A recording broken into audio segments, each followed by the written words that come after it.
할렐루야. 오늘도 참 감사한 하루입니다. 제가 있는 이곳과 여러분 계신 그곳에 우리 성령님 함께 하심을 믿고 감사드립니다. 오늘 성령님과 함께 시리즈 디모데전서 2장 1절 2절 말씀 자막 보시면서 함께 읽고 살펴보도록 하겠습니다. 함께 읽도록 하겠습니다.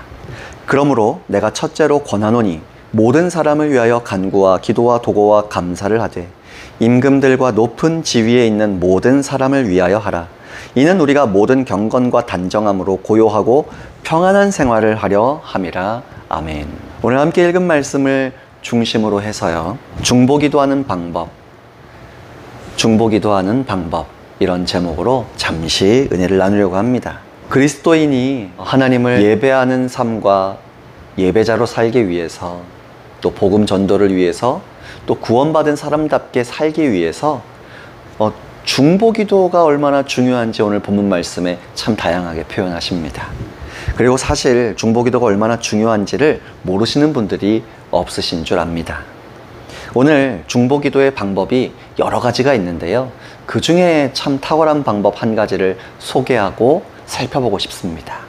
우리가 방언기도도 중보기도할 때 사용하고요, 부르짖는 기도도 중보기도할 때 사용합니다. 이런 부분도 나중에 나눌 수 있으면 좀 나누면 좋겠고요.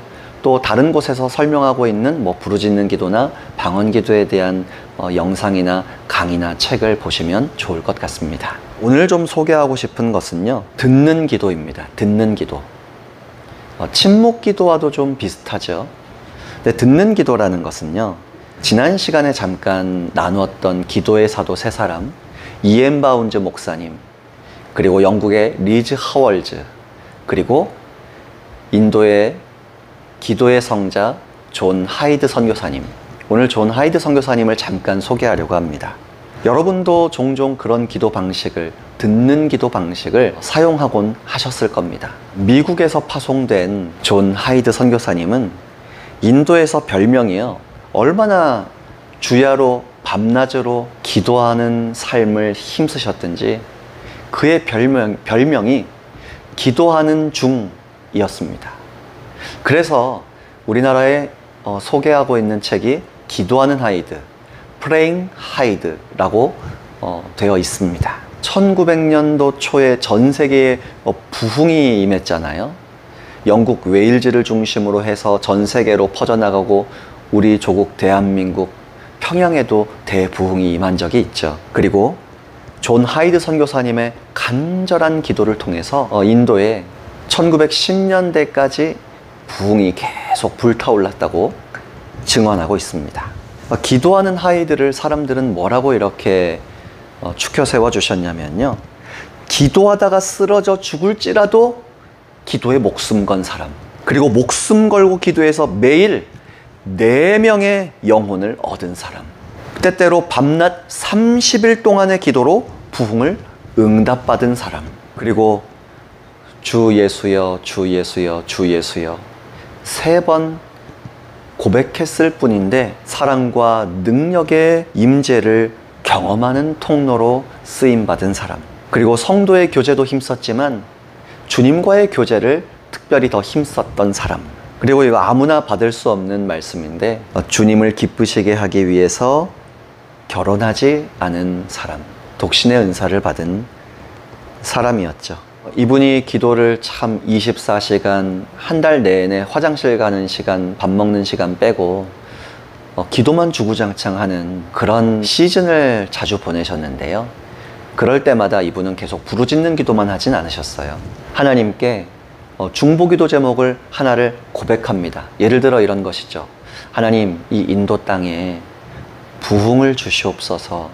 그런 다음 가만히 예수님 바라보고 성령님의 임재를 기대하고 우리 아버지 하나님 보좌 앞에 머물러 있는 겁니다.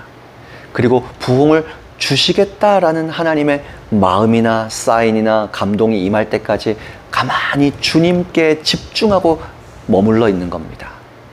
침묵하고 있기도 하고 하나님의 마음을, 또 세미하신 하나님의 음성을, 성령님의 감동을 듣고자 귀를 기울이고 있는 것이죠. 저와 여러분이 이 기도를 좀 본받았으면 좋겠습니다. 감동이 있어서요, 계속 간구와 부르짖음의 어떤 중보기도를 해야 할 때도 있습니다. 그런데 그렇지 않다면 성령님의 인도하심을 구하시면서 우리 아버지 하나님께 그 중보기도 대상자에 대한 기도 제목을 하나 아뢰고, 또 중보기도 내용에 대한 기도 제목을 하나 아뢰고, 그리고 기다리는 겁니다. 왜 우리가 기도를 고백을 해도 사실은 기도는 하지만 안 믿어지는 것 같은 느낌이 목사인 저도 들거든요. 그런 시간이 사실 더 많습니다. 그러다 보니까 중보기도 제목을 하나 아뢰고 십자가의 은혜로 저와 여러분을 사랑하시는 그 십자가 사랑을 묵상하고 바라보면서 생명 주신 하나님께서 로마서 8장 후반부의 말씀처럼 자기 아들을 아끼지 않고 내어주신 하나님께서 어찌 우리에게 응답하지 않으시겠느냐라고 약속하신 말씀이 이루어질 것을 믿고 기대하고, 그리고 내 유익을 구하는 게 아니라 하나님 기뻐하시는 뜻이라고 믿고 하나님의 마음을 기다리는 겁니다. 그래서 기다리다 보면 그 믿음이 임하여집니다. 내가 고백한 기도 제목에 대해서, 그 간구의 내용에 대해서 우리 하나님께서, 예수님께서 어떤 마음인지 기다려 보시자고요. 어떤 생각인지 기다려 보시자고요. 그리고 하나님의 이 기도 제목을 향하신 선하신 뜻이 임할 때까지 기다려 보시고, 그러다 보면 믿음이 이렇게 흘러 넘치는 걸 경험하실 것입니다. 그리고 그때 감사함으로 담대하게 다시 한번 중보기도 제목을 선포하시면 됩니다. 하나님, 이 기도 제목에 대해서 믿음을 주시니 감사합니다. 하나님의 영광을 위하여 이 기도 제목 위에 두신 예수님의 이름의 영광을 위하여 응답하신 것을 믿고 감사드립니다. 그러하오니 응답해 주신 결과가 이 땅 가운데 속히 펼쳐지게 하여 주옵소서, 드러내 주시옵소서 믿고 감사드립니다. 이렇게 믿음의 기도와 감사의 기도를 병행할 수가 있는 것이죠. 다시 말씀드리지만 중보기도에는 부르짖는 기도도 능력 있는 기도고 방언 기도도 참 좋습니다. 다양한 방식의 기도가 있는데 오늘 나눈 하나님께 한번 말씀드리고 믿음이 임할 때까지 우리 하나님 어떤 생각을 가지고 계신지, 어떤 마음을 가지고 계신지 이 중보기도 제목에 대해 귀를 기울이는 기도도 참 탁월한 중보기도의 한 방법임을 기억해 주시고 시도해 보시고 훈련해 보시기를 부탁드립니다. 오늘도 중보기도의 힘과 능력을 풍성하게 얻고 누리실 여러분을 우리 성령님께 부탁드립니다. 수고하셨습니다. 할렐루야.